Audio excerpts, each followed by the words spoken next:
Hello, welcome to the Microtalk today on Clawbacks. My name is Ryan Liebl. I'm a partner in the Employment and Benefits Group in Chicago. I focus my practice almost completely on executive compensation.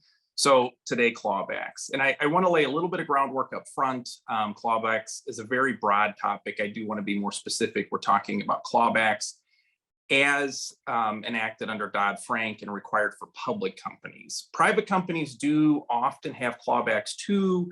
Particularly private equity companies may put them in partnership agreements or LLC agreements, but that's beyond the scope of today's talk, where today we're focusing on the requirements for public companies. And I also want to differentiate the Dodd-Frank rules from the other clawback rules that apply to public companies in the Sarbanes-Oxley, which was passed 20 years ago, which contains statutory clawbacks that can apply to the CEO and CFO of a public company. But again, those were put in place by statute and operate by statute. The companies didn't have to do anything. In contrast for Dodd-Frank, and I'll start a little bit by backing up and giving the overview because it helps sort of when we get to the requirements and what needs to happen now, contextualize things a bit. But Dodd-Frank, of course, was passed in 2010. And the first very obvious question is, why are we talking about it in 2023 if it was passed 13 years ago?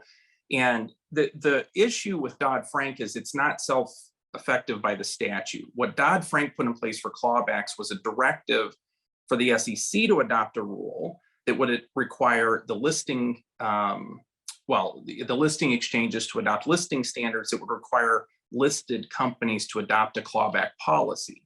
So the first domino that had to fall was that final regulations had to be adopted by the SEC.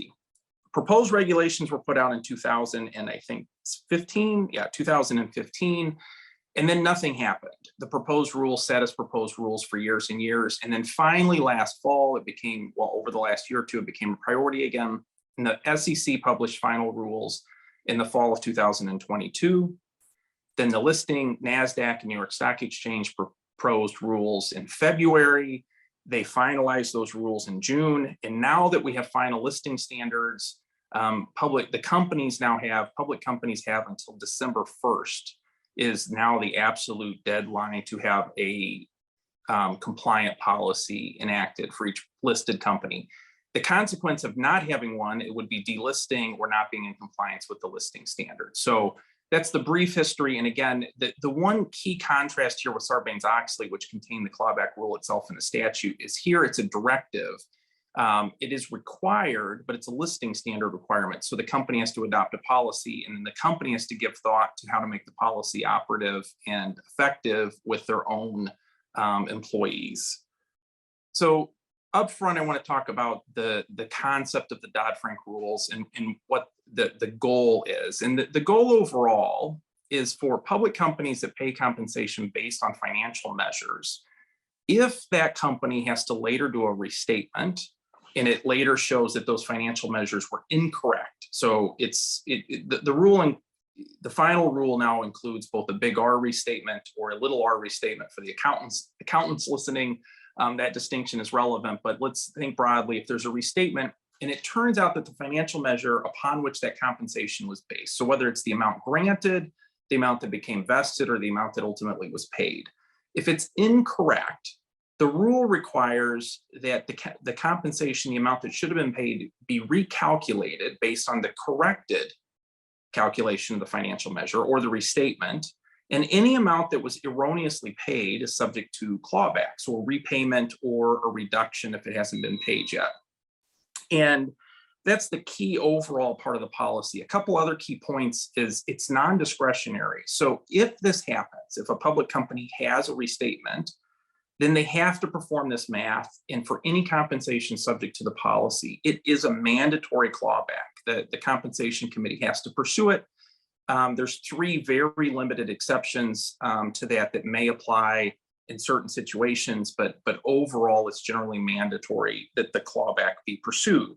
It also covers executive officers who were executive officers at the time for which the clawback, during the period for which the clawback is required, or the period for which the restatement relates. If the person was an executive officer during that period, they are subject to the clawback. The rule requires that they're subject to the clawback. The other key part is it's no fault. So it doesn't matter if the executive officer did anything wrong. If they're an executive officer during that period and there is a restatement, the clawback is required, and there is no sort of fault defense to say it wasn't my fault or anything else. And of course, the goal here, or one of the primary drivers of this, is to make sure companies take all the necessary steps to make sure they never have a restatement, that the financial metrics are correct to begin with. But if they're not correct and there is a restatement, it's not a defense for one of the officers to say I wasn't responsible or I didn't do anything wrong. It's a no fault concept.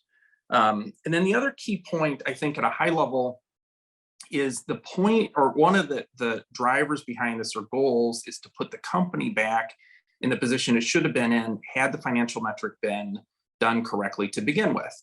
To do that, it requires a repayment of the gross amount. So a lot of existing clawback policies will discount the clawback requirement for taxes that the executive may have paid and may not be able to recover in the clawback. But this policy actually specifically says that that's not permitted. It has to be a repayment of the gross amount. So the company has to be made completely whole by the clawback without regard to the taxes, which may actually require the executive to be left further or worse off as a result of the clawback than they even would have been had they never received the count to begin with. One other key point that I want to make here is that the company is not allowed to indemnify or pay insurance or otherwise provide insurance against the risk of loss for executives. So if the policy requires clawback, it has to come out of the executive's pocket. The company can't pay for it. The company can't pay for insurance. The insurance would pay for it. It has to come out of the executive's pocket. So I want to cover a couple. So again, now we've backed up and talked about the history. So we're at a point now where companies have to actually adopt these policies. And we've also talked about the fact that the statute itself is not self-effectuating, that the company has to adopt a policy, and then the policy requires contractual enforcement. So now companies need to start drafting a compliant policy. Those were the key considerations. I wanted to also note, happy to discuss any points further.